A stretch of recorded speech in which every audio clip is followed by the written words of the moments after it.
want to thank Nisha Bisal, who breathed new life into the U.S. India Business Council since taking over as president. She has been a tremendous champion for U.S. India business relations and cooperation, both in her previous roles in government and now with the Chamber.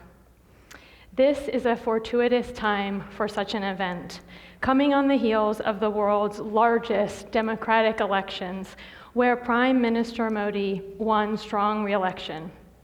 The U.S.-India relationship is broad and deep, and this summit will allow us to think through our shared values and how to further deepen our economic cooperation. India's importance and influence in the Indo-Pacific region and the broader world cannot be overstated. India is a key ally of the United States, and with a population of 1.3 billion people, has one of the fastest growing global economies. Under Prime Minister Modi's leadership, India's economy has grown and modernized at an incredible rate of over 7% per year. In 2018, the World Bank ranked India number 77 out of 190 economies in the Ease of Doing Business annual ratings, jumping 23 positions since 2017. One of the keys to India's economic success is energy, and transitioning India into a cleaner, natural gas plus renewable-based economy. This is one of Prime Minister Modi's top energy goals. At Tellurian, we are proud to support the Prime Minister's efforts, and we are eager to be part of India's economic future. In February, we signed a memorandum of understanding with Petronet, the largest importer of liquefied natural gas in India. Petronet affirmed its interest in investing in Tellurian's Driftwood LNG project and purchasing LNG from the United States for the long term. We hope to be an example of private sector support of our respective governments' successful energy policy for India. Prime Minister Modi's re-election ensures continuity and stability after 4 years of remarkable success. India's position as a leader in the region beyond its borders has been solidified. As world population and economic growth shift to Asia, the strategic importance of U.S. diplomacy in the region grows ever more critical. I am honored to introduce the man entrusted with guiding and strengthening the U.S.-India relationship, Secretary Michael Pompeo. Secretary Pompeo began his career in leadership and national service as an officer in the U.S. Army after graduating first in his class from West Point. He went on to have an extensive career in the private sector in the aerospace and energy, two industries that are fundamental to the U.S.-India relationship. He returned to national service, serving 4 terms in Congress as the representative from the great state of Kansas. His wealth of experience made him the natural choice to serve as President Trump's first director of the CIA. As Secretary of State, Secretary Pompeo is responsible for advancing America's national security and prosperity in a world that continues to pose unprecedented opportunities and challenges. He is doing this masterfully. From negotiating the recent agreement with Mexico to protect U.S. borders, to reaffirming and strengthening U.S. foreign policy and rebuilding the State Department. Secretary Pompeo, we thank you for your leadership. Last year, at the U.S. Chamber of Commerce's Indo-Pacific Business Forum, Secretary Pompeo unveiled the administration's strategy to promote a free and open Indo-Pacific. Within this strategy, Secretary Pompeo announced 3 initiatives targeting the areas of digital connectivity and cyber, infrastructure, and energy. The energy initiative, Asia Edge, comes at an opportune time as the United States and India are growing ever more compatible on energy. India's fast economic growth rate relies on energy imports at affordable prices. precisely at a time when the United States is experiencing an energy production boom in oil, natural gas, and renewables, which not only increases the availability of energy for India, but also reduces the cost. Mr. Secretary, on behalf of U.S. industry, the membership of the U.S. India Business Council, and Tellurian, we are honored to work with you to continue to cement the economic ties between these two great nations. Ladies and gentlemen, please join me in welcoming Secretary of State Michael Pompeo. Thank you. Thank you. Very kind. Thank you. Good afternoon, everyone. And thanks for having me here. I certainly want to thank the India Ideas Summit and U.S. Chamber President Tom Donahue, as well as the USIBC President Nisha Biswal for inviting me to address this esteemed group. I want to also acknowledge Kentucky Governor Matt Bevin. Where are you at? I understand he's here. You know it's bilateral. I saw on the program today not only Matt, but New Jersey Governor Phil Murphy, so we've got a bipartisan agenda. It's fantastic. You know, I was asked if I would come speak here. It turns out to be perfect timing, as I'm going to be traveling to India before too long, and I get the opportunity to be here with a real group of leaders from both the United States and India. And I know you've had a great visit so far. It's been good progress. I understand that you've been having deep, important conversations among you about one of the most important global events of our day, something with major potential to change the world, a deep international events that capture the attention of billions and billions of people. Of course, that's the Cricket World Cup. This is a serious matter today, so all jokes aside, it's great to see so many Indian and American business people coming together to talk about how to draw our two nations closer together and to talk about big ideas. That project has been in the forefront of my mind, too, after the election and in preparation for my upcoming trip. It was great. We planned the trip, and then the Indian news broke the story, so that was great, exactly as we had planned it. You know, I'll have the incredible privilege to meet again with Prime Minister Modi and my new counterpart, too, Minister of External Affairs, Jai Shankar, and heads of industry and other people. I'll be in India for a bit. And I want to give you a little bit of a preview, a sneak preview of my mission and tell you why I truly believe that our two nations have an incredibly unique opportunity to move forward together for the good of both of our peoples, the Indo-Pacific region, and indeed the entire world. The idea of a U.S. India partnership, frankly, stretches back a long way. It's not a new idea. You all know that. When the Indian people first courageously won their independence over 70 years ago, a strong relationship between our countries was something people talked about. Our two democracies and a close relationship seemed inevitable, a matter of when, not if. But for too long, indeed for decades, we found ourselves on different trajectories. The United States was fighting the Cold War, and India was asserting itself, its newfound, cherished independence through its non-aligned movement, trying not to take sides. We cooperated when we could, but frankly, I think most would agree that we mostly fell short of our potential. We couldn't trade much because India had a closed economy. The license rush kept businesses and innovators out of the plaque and covered in red tape. 5-year plans became the received wisdom.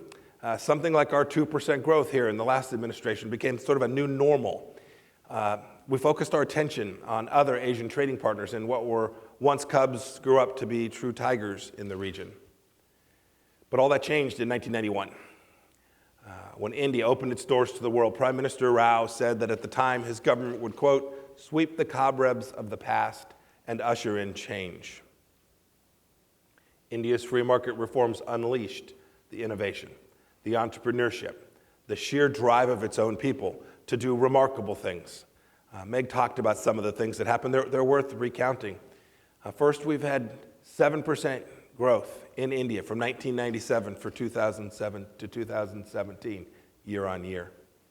Millions of Indians have been lifted out of poverty. India became a world leader in IT services, engineering, pharmaceuticals, and so many more things that you all know so well. U.S. India bilateral trade reached $142 billion just last year, a seven-fold increase since 2001. Additionally, more than 500 American companies now successfully operate in India. And of course, the U.S. is a market for roughly 20% of India's exports in both goods and services. That prosperity that began to be ushered in back in 1991 has helped propel Indians to every corner of the earth. So many of you in the audience today are first or second generation beneficiaries of this remarkable Indian prosperity and growth. Indian Americans, too, have contributed mightily to things that happened here in the United States. We've watched Indians reach the heights of industry and academia and government. People like Microsoft's CEO and the FCC chairman, Ajit Pai, a great Kansan, have done remarkable things all around the world. U.S. presidents of both parties have seized the opportunity to seize closer ties. President Clinton's visit in 2000 set a real marker. He set the table for closer cooperation between the two countries, and then President Bush inked a historic civil nuclear deal. More recently, President Obama granted India major defense partner status and supported India's quest for a permanent seat on the UN Security Council, a position that the United States continues to support. And under President Trump, we've taken our defense cooperation to new heights, solidified our common vision for the Indo-Pacific, and taken a far tougher stand on Pakistan's unacceptable support for terrorism in the region. When Prime Minister Modi visited the White House back in 2017, he and President Trump exchanged a lot of goodwill and a couple of hugs. Prime Minister Modi, too, said it's in India's interest that India's interests lie in a strong and prosperous and successful America, in the same way that India's development and its growing role at the international level are in the United States of America's interest as well. And I certainly couldn't agree more. We've come a long way. And now the Trump administration, the Modi administrations have an incredibly unique opportunity to take advantage of this special partnership. We can move further, and I want to talk about why I believe that. May got this right. Just a few weeks ago, a truly historic election, 600 million Indians voted in the largest exercise of the franchise in history. And they gave Mr. Modi a huge mandate. Not since 1971 has an Indian prime minister been returned to office with a single-party majority. And, to borrow a phrase, he enjoyed an awful lot of winning.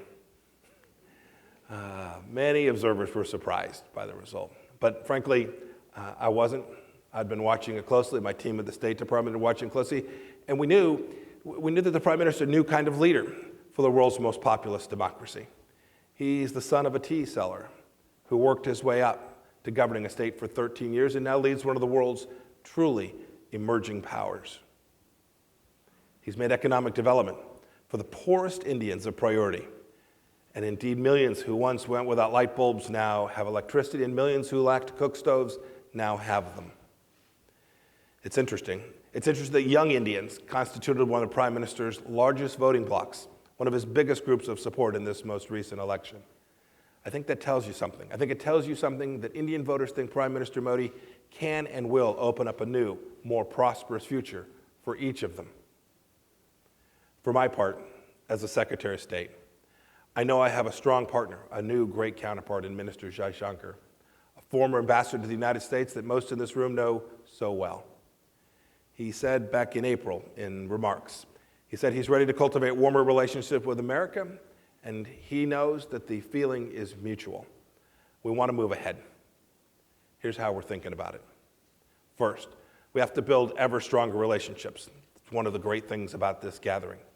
Indeed, in the diplomatic world, we have a long bond with India. In fact, we've sent some of our finest minds to New Delhi, thinkers like Daniel Patrick Moynihan and our current ambassador, Ken Juster.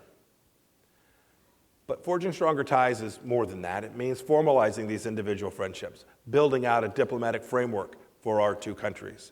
I think we've done that, but there's more to do. Last year, we kicked off a 2+2 dialogue, and I attended alongside the Secretary of Defense. We also reinvigorated the Quad dialogue among the United States, Japan, and Australia, all like-minded democracies in the Indo-Pacific. I'm looking forward to my meetings in Delhi next week, and of course to the tea. But I want to talk about a couple other things I believe we can do together. We must embrace that strategic framework that I that works for both of our nations. We respect India as a truly sovereign, important country with its own unique politics and its own unique strategic challenges. We get it. We realize it's different to deal with the likes of China and Pakistan from across the ocean than it is when they are on your borders. That's why in this room, not so many months ago, I elaborated on President Trump's vision for a free and open Indo-Pacific. It starts from the premise that we share a common set of values, the values of democracy and freedom, and a core belief in the ingenuity of the human spirit. And it's only natural. It's only natural that the world's most populous democracy should partner with the world's oldest democracy to maintain our shared vision throughout the Indo-Pacific. We also have to make sure that we have economic openness. We have to have a central theme being the idea that we have liberty and sovereignty in each of our two nations and build on those ideas. These need to be places in which economic growth reinforces our democratic values and not dictatorship. It needs to be a place where our partnership is one of true equals, not of domination. Based on my conversations in New Delhi last year and in subsequent phone calls and meetings, I believe this is a deeply shared vision. Third, we have to deliver. We have to execute. The Trump administration has already enabled American companies to export more high-tech items to India. This includes cutting-edge defense platforms like armed UAVs and ballistic missile defense systems. We've already launched the Asia Edge program, to which Meg referred, to help India raise private capital to meet its energy and security needs for years to come. These are solid achievements, but we want to do so much more. We clearly have overlapping interests: defense, energy, space, the list goes on. On defense, the first batch of Apache helicopters are coming off Boeing's production line in Arizona even as we speak. Lockheed Martin's F-21 and Boeing's F-A-18 are state-of-the-art fighters that could give India the capabilities it needs to become a full-fledged security provider throughout the Indo-Pacific. On energy, we want to complete the Westinghouse civil nuclear project and deliver more LNG and crude.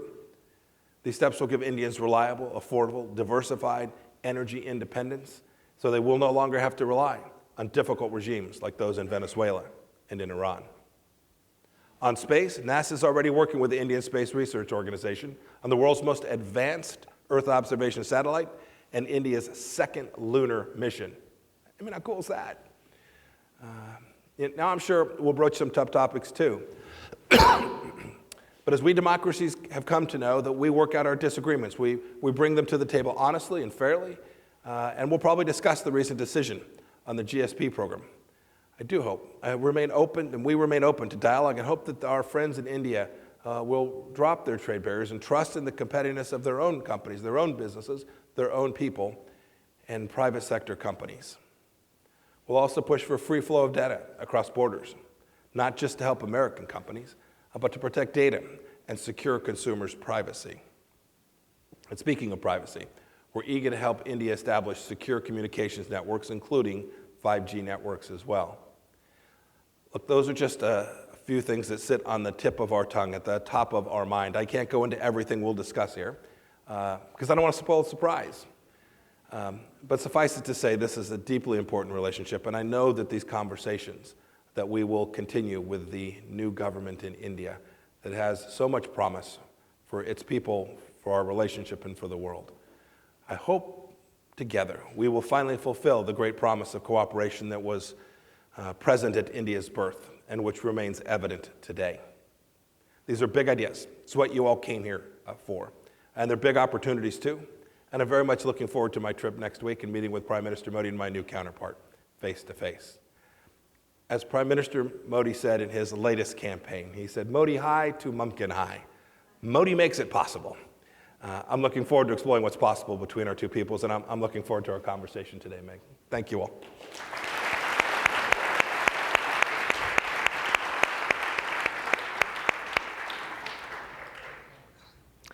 Mr. Secretary, we're so honored to have you here today to have an open conversation.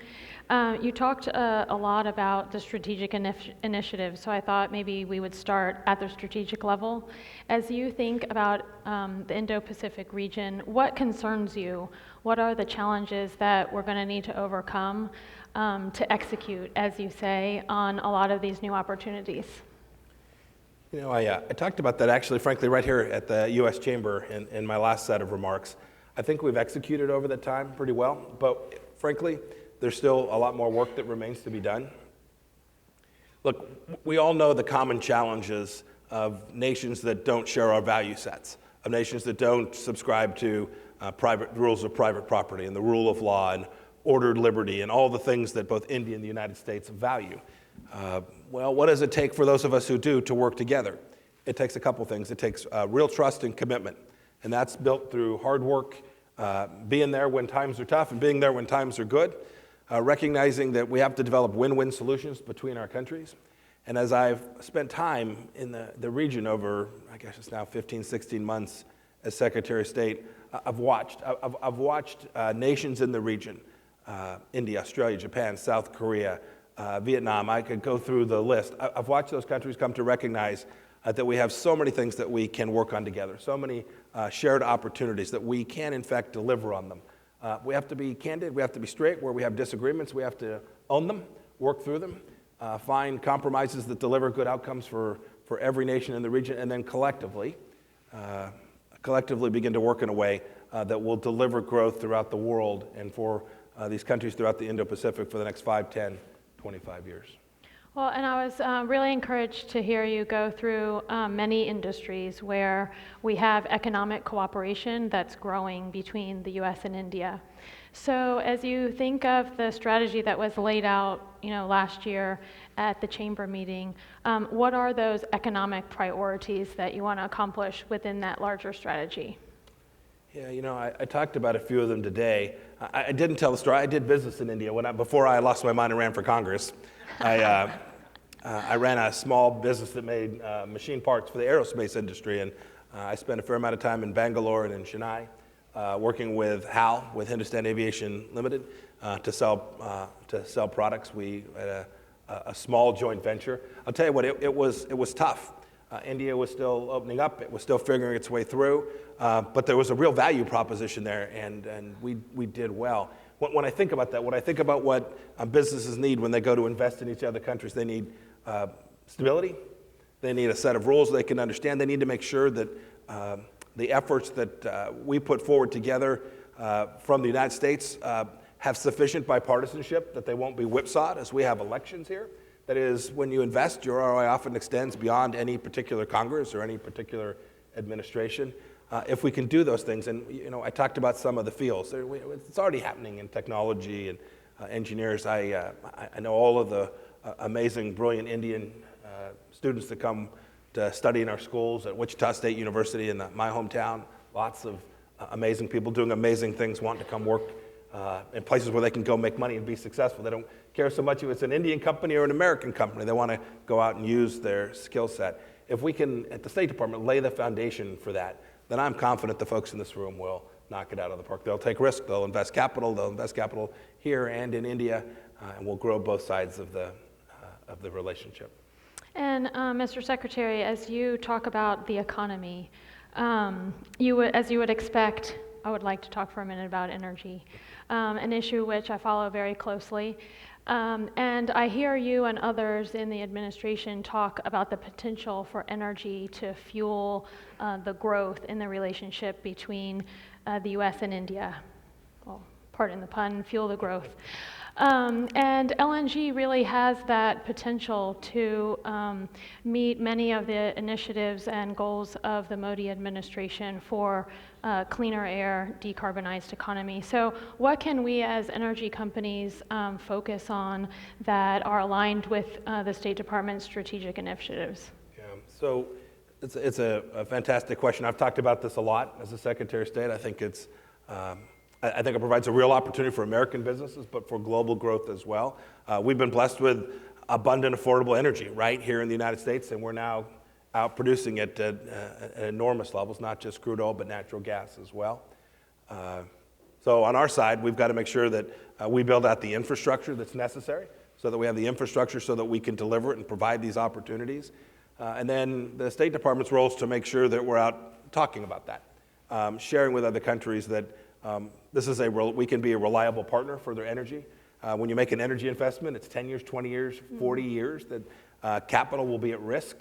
And so we need to make sure they understand we're a reliable partner. That we honor contracts that we can deliver, that our pricing mechanisms will be right and capital markets will work to make sure that these products can be delivered in an affordable method.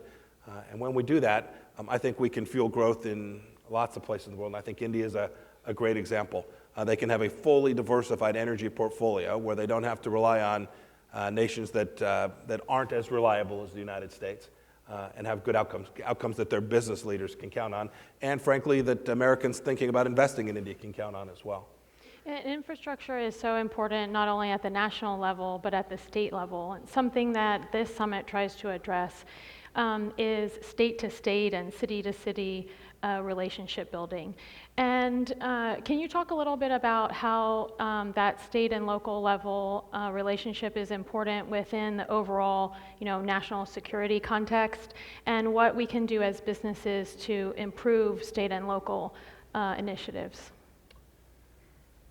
I'm not sure how to answer your second question. The first question is, we've all seen this here in the United States. A great project green-lighted by the federal government can be held up by a city or a state for a host of different reasons.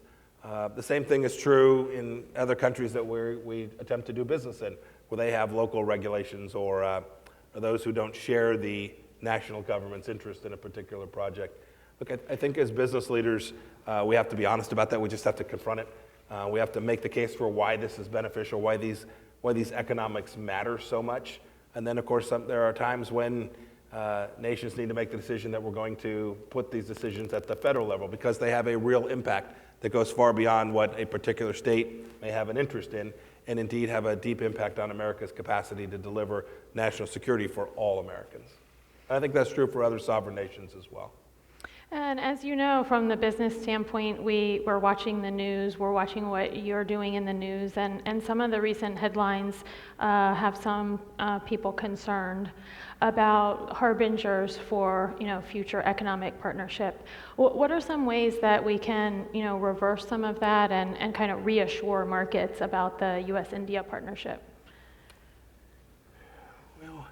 Look, I think if you watch now 2.5 years in this administration, I think countries that have partnered with us and chosen to invest alongside of us and who have opened their markets and are prepared to allow American businesses to invest on the same terms that in their country that their country is permitted to invest here and that we get fair and reciprocal trade, I think they've seen America open up to them, and I think they've seen real opportunity. American businesses are fearless when it comes to competing. We'll lose some, but we'll win our fair share too. And in each case, we will further the interests of both countries. I've been part of most of the negotiations that have taken place as we've been working through trade systems. There were systems that just weren't fair, and President Trump has done his best to level set those. We've been very candid about that. We've been honest about what it is we're trying to accomplish. We're trying to take down barriers, financial barriers, non-tariff barriers, and create open markets consistent with the central ideas that we hold dear here in the United States. I think that makes India a perfect partner and a great place for us to figure out how to grow our economies and get win-win solutions for both nations. And we're going to hear from a lot of agencies within the administration. So Secretary Ross from Chamber of Commerce, from Commerce, OPIC, I think, U.S. TDA. So as agencies are working through trade initiatives, what can we do as businesses to make sure that our interests are aligned with yours? We don't always work as well together with you and the administration as we see in a lot of the state-owned businesses in India.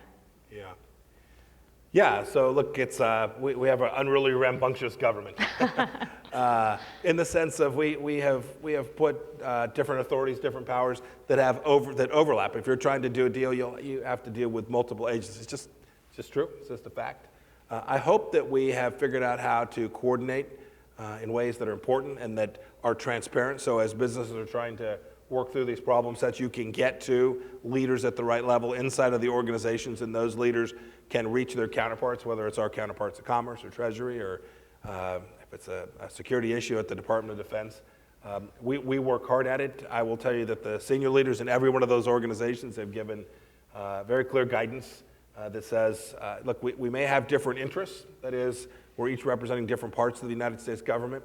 But the idea that we can't represent, that we can't deliver on behalf of American companies that are trying to just figure their way through our bureaucracy in a way that is at least transparent and that you can work on, and if we have problems, we address them, is something that I hope doesn't happen in the State Department, and if it does, I hope someone will come ring me up.